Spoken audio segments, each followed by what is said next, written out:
मामाने आम्हा सगळ्याला समजावून सांगितले। मामा म्हणतात माझ्या तंबूला आणि परमेश्वराच्या दरबाराला एकच वाटत। काय म्हणतात मामा?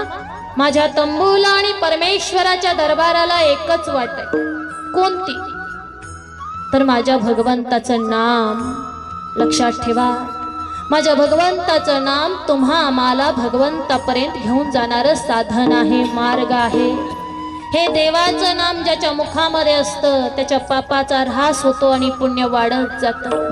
हे देवाचं नाम ज्याच्या मुखामध्ये त्याचं पुण्य इतकं वाढतं की त्याची गणनाच करता। हरी मुखे म्हणा, हरी मुखे म्हणा, पुण्याची गणना कोण करी, पुण्याची गणना कोण करी, पुण्याची गणना